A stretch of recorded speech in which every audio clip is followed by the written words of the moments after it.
భగవద్గీత అది క్రీస్తు శకం మహా అయితే 4-5 శతాబ్దాల్లో రాశారు. So these are all younger than Bible religions. Bible కంటే చాలా తర్వాత రాయబడిన పుస్తకాలు. వాటి క్లెయిమ్ మేము కొన్ని కోట్ల సంవత్సరాలు అని చెప్పడం అది ఒట్టి అబద్ధం, బూటకం.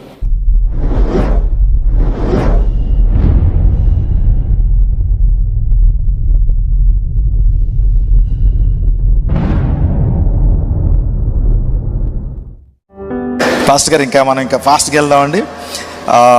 ప్రసాదం తినచ్చా? తినొద్దు. బొట్టు పెట్టుకోవచ్చా? పెట్టుకోవద్దు. వండర్ఫుల్. కానీ పెట్టుకున్నా ఏం కాదు. రైట్. మీకేమి దాన్ని ఏమంటారు, నరకాలు గిరకాలు ఏమి రావు.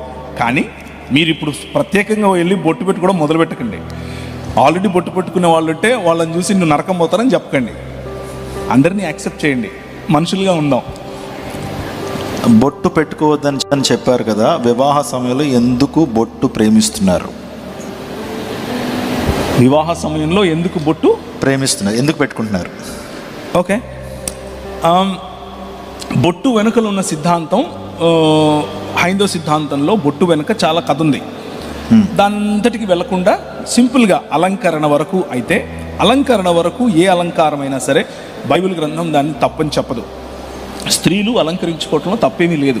కానీ ఆ అలంకరణ వెనుక ఏదైనా మతపరమైనటువంటి చిహ్నం ఉంటే ఆ అలంకరణ మనల్ని విగ్రహారాధనకు దారితీస్తుంది.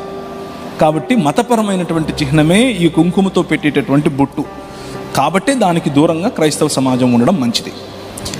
చాలామంది అంటున్నారు క్రైస్తవ్యం అనేది ఆదాము నుంచి ఇప్పటి వరకు ఉండేటువంటి ఆ యొక్క స్పాన్ ఏదైతే ఉందో 6000 సంవత్సరాలే, బైబిల్ చరిత్ర 6000 సంవత్సరాలే, కానీ మా చరిత్ర కొన్ని లక్షలు కోట్ల సంవత్సరాలు అంటున్నారు.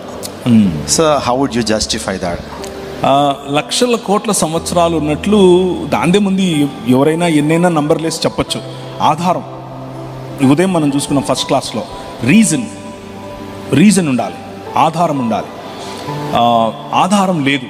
నేను యాక్చువల్గా ఇస్కాన్కు సంబంధించినటువంటి స్టేట్ ఆఫ్ మ్యాసచ్యూసెట్స్కు సంబంధించిన ఇస్కాన్ డైరెక్టర్ గారితో నేను ఒక 2 hours డిబేట్ చేశాను. అది యూట్యూబ్లో కూడా ఉంటుంది, మీరు చూడండి. ఆయన ఆయన ఒక డేటా సైంటిస్ట్. అంటే డేటా సైన్స్ అనేది ఇప్పుడు లేటెస్ట్గా ఉన్నటువంటి హైలీ పెయిడ్ జాబ్ అనమాట. Data scientist, he knows his numbers very well. ఆయన పురాణాలలో ఉన్నటువంటి కల్పాల తర్వాత వచ్చినటువంటి యుగాల తర్వాత సంవత్సరాల తర్వాత రోజులు, వీటన్నిటినీ లెక్కేసి ఇన్ని లక్షల సంవత్సరాలు అని చెప్పే ప్రయత్నం చేశాడు. అయితే అలా ఇన్ని లక్షల సంవత్సరాలు అని చెప్పడానికి రాసుకున్నటువంటి పుస్తకాల్లో ఏమాత్రము అవి సైన్స్కు నిలబడవు అని చాలా స్పష్టంగా ప్రూవ్ చేశాం. మీరు చూడండి, అది ఇంగ్లీష్లోనే ఉంటుంది, చాలా బాగుంటుంది కూడా. Okay, so to the point, అదంతా ఒట్టి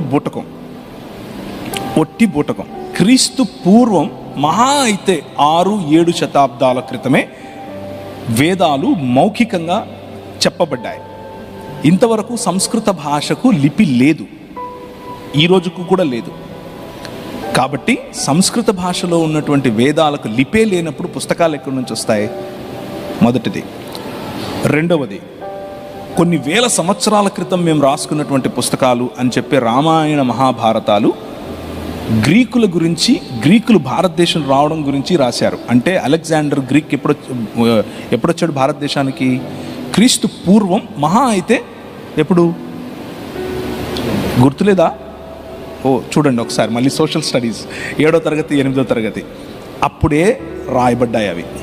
భగవద్గీత క్రీస్తు పూర్వం కూడా కాదు, క్రీస్తు శకం స్థితప్రజ్ఞత అనేటటువంటి అలెగ్జాండర్ గురువు అయినటువంటి అరిస్టాటిల్ చెప్పిన మాటలను ఒక కావ్య రూపంలో తీసుకురావడం కోసం రాసిన పుస్తకమే, అది ఇండియనైజ్ చేయడం కోసం రాసిన పుస్తకమే Bhagavad Gita.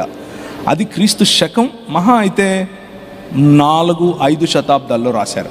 So these are all younger than Bible religions. Bible కంటే చాలా తర్వాత రాయబడిన పుస్తకాలు.